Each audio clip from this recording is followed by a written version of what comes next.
Hello, my name is Grant Siegel and I am in 11th grade, Hi, I'm Nathan Dodson and I'm a freshman. and we are going to be reading Berenstain Bears and the Truth, a book similar to our word integrity. It was a lazy sort of day in bear country. The air was so still that the leaves on the big tree house where the bear family lived were hardly rustling. Except in the beehive, where the bees were always busy, nothing much seemed to be happening. It was the sort of day that sometimes leads to mischief. Inside the treehouse, Brother and Sister Bear were sitting around, not doing anything in particular.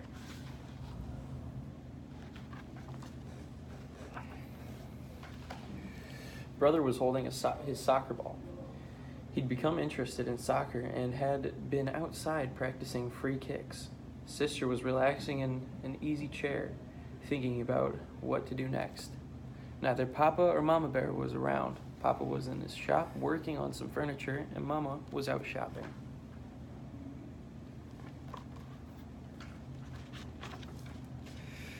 I know what, said Sister. Let's go gather some wild blackberries. Brother thought about that. No, he said, wild blackberries have too many thorns, and besides, the seeds get stuck in your teeth.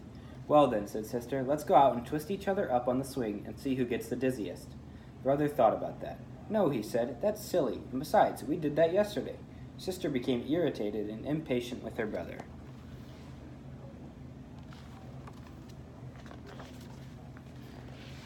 My goodness, she complained. You don't want to do anything. All you want to do is sit there and hug that soccer ball. I think you must be in love with that soccer ball. I am not, protested Brother.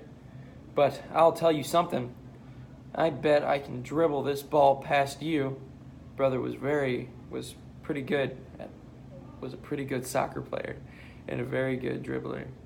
But so was Sister.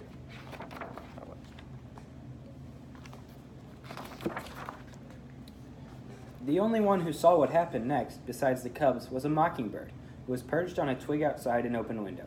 Brother faced Sister. The ball was on the floor between them. First, Brother moved the ball with his right foot, then with his left, trying to trick Sister out of position. Then, quick as a flash, he gave the ball a sharp kick with his right.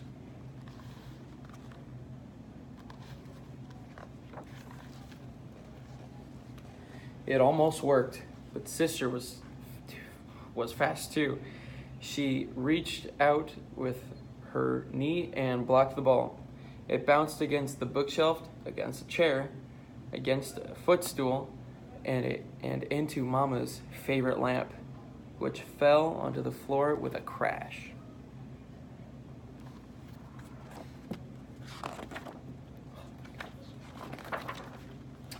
The mockingbird let out a screech and got out of there as fast as its wings could carry it.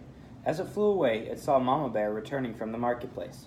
Now, the bear family had some house rules, just as any family has. One was no honey eating in bed. Another was no tracking mud on the clean floors. Another was no ball playing in the house.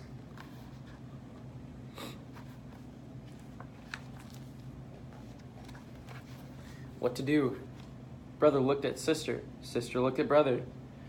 They both looked at the broken lamp, and they both listened in horror as Mama came up the front steps and into the house. All Brother had time to do before Mama came in the room was roll the ball behind Papa's chair. My lamp, said Mama. My best lamp. What happened? She asked, looking into her cub's eyes. Tell me about it. The cubs looked into Mama's eyes, then at each other. And then they began to tell one of the biggest whoppers that they could ever been told in bear history.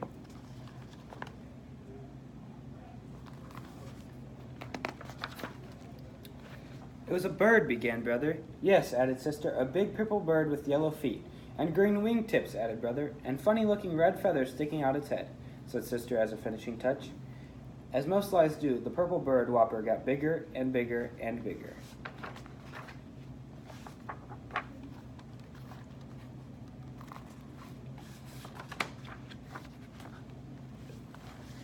Yes, continued the cubs, and it flew into the window, zoomed around the room, and knocked over the lamp. As Mama Bear was looking at the broken lamp with a sad expression on her face, Papa Bear came in from his shop. The cubs began to tell him the story of the big bird that flew in the window and broke the lamp. It was harder to tell the second time. For one thing, they couldn't quite remember how they had told it the first time.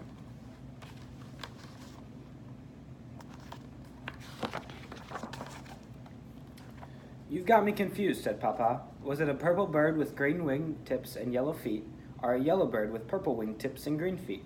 Or was it a white bird with black spots, like that soccer ball behind my easy chair? But the thing that really made it hard the second time was how very sad Mama looked as she picked up the pieces of the broken lamp.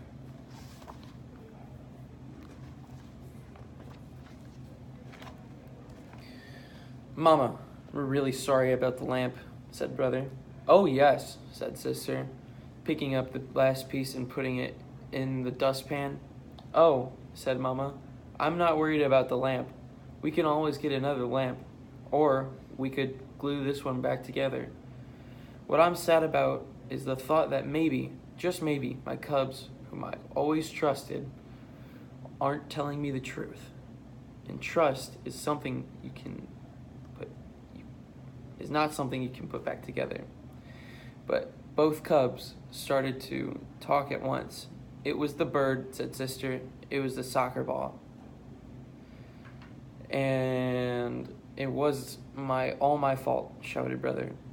It was just as much my fault, shouted Sister. But they were both shouted down by the phone, which rang loudly.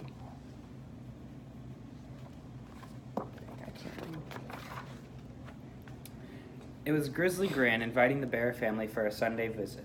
Hello, Gran, said Mama. Oh, everything is just fine here in the treehouse. How is everything with you?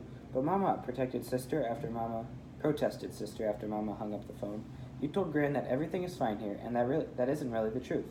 Oh, but it is, answered Mama. We've got two fine cubs who've just learned a very important lesson about telling the truth. And what could be finer than that? Now let's help Papa glue the lamp back together.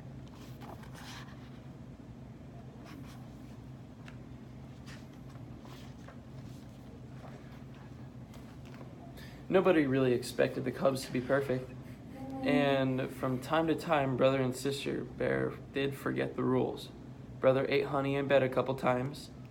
One time, Sister tracked a little mud onto the clean floor.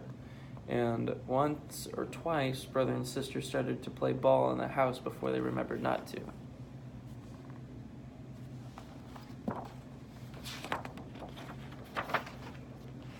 But they never, ever again told a whopper, because trust is one thing you can't put back together once it's broken.